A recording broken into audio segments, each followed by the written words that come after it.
Hey guys, this is Ben with Gene's Restaurant Supply, and today I'm going to talk to you about grease traps. Now, grease traps are a relatively simple device inside of a commercial kitchen. Essentially, all they are is a box that connects to the drain line of all your grease producing fixtures. That can be your sinks, that can be a piece of equipment that discharges water, or it could be your commercial dishwasher. Now, these items that flow into the drain lines will have grease inside of the drain water. So essentially what the grease trap does is slows down this incoming water from these grease producing fixtures through a series of baffles that are the inside. Now these baffles allow the natural separation of oil from water to occur inside of this box. So you'll see that grease traps are rated in gallons per minute, which is the flow of the water into the box and out of the box, which is rated in every 1 minute, how many gallons of water will flow through that, and in pounds, which once the oil is separated from the grease trap, how much grease is actually stored in there, which is measured in pounds. Now usually those numbers are doubled. So for example, if you have a 10 gallon per minute grease trap, it will allow 20 pounds of grease. If you have a 25 gallon per minute, again, gallon per minute is the flow of water. If you have a 25 gallon per minute flow of water in and out of that grease trap, then it will hold max 50 pounds of grease. So if you can imagine the box on the top layer would be where all the grease sits and all the fat sits separating from it, and the water flows underneath into the box and out to your drain line. And the benefit of this is that it allows your drain line and the city drain lines to remain clear of all this extra grease. If your drain pipes are clogged up with grease, then you're going to have a poor drainage system. Having a properly sized grease trap is essential to maintaining the health of your plumbing systems inside of your building. Grease traps can be installed in a variety of different ways. They can be installed above ground, which you might see, say, underneath a 3-compartment sink. Grease traps can also be installed under the ground and completely submerged to tie into plumbing lines that might be under your finished floor.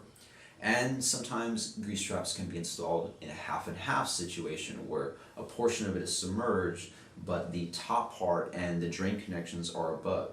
Now you might see this in an area where the plumbing system does not have the proper slope for the drainage, and you have to sink the pipes a little bit lower because you need to get that flow in and out. Remember that a grease trap is operating through the natural physical characteristics of water and oil.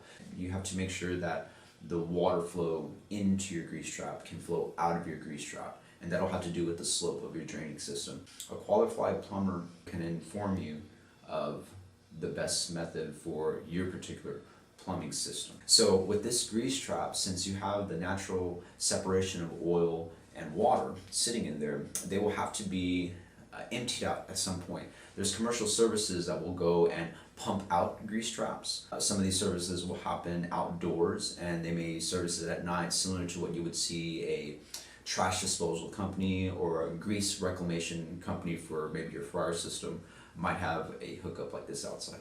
Grease traps are sized according to set formulas. So you'll have formulas that are defined in the International Plumbing Code, which is widely used across the nation. You'll also find that manufacturers have specific formulas and equations set by the factory to properly size their particular grease trap. And you might also see other methods for sizing a grease trap that include the number of occupants, the type of food you're cooking, and the hours of operation. All of these formulas will work to get you a properly sized grease trap, but please make sure with your local authority of jurisdiction, your local inspectors, to ensure that you are following any specific ordinances that may happen for where your business is located. In our experience, we find that most inspectors will accept one of these formulas as long as you can show your work. So look to a certain manufacturer's worksheet, or look for worksheets that may actually even be provided by the city to get to your properly sized grease trap. Keep in mind that all the grease traps will have to be cleaned as well. So if you have it located inside the kitchen, be mindful that removing the lid to pump out the grease or to clean it out is accessible, and that you have clearance around the grease trap to be able to service and clean it. We recommend that you get with your contractor and you get with your plumber to make sure your plans have sized it accordingly, and that the location of the grease trap is convenient to your business.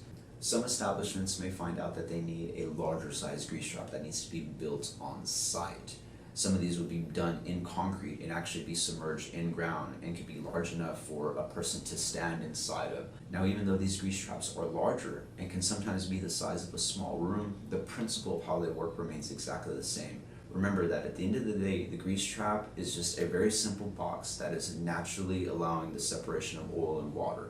That's really all it is.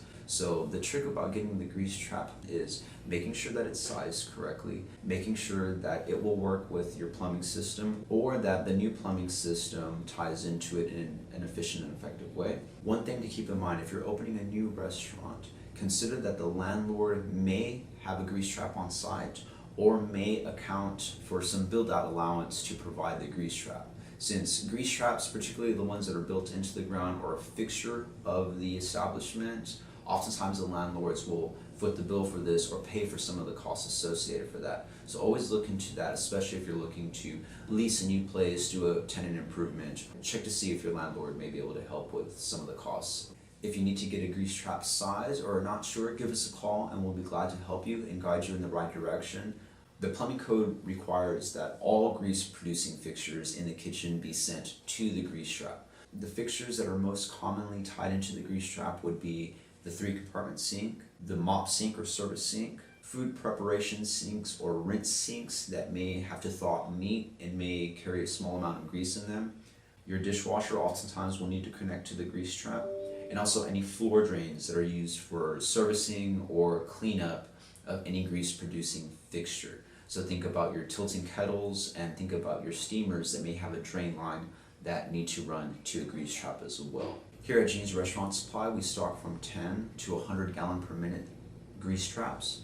Other sizes are available, so let us know if you need us to order you something specific. So if you have any questions about grease traps or need any additional help, give us a call or visit our website at genesrestaurantsupply.com and we'd be glad to help you.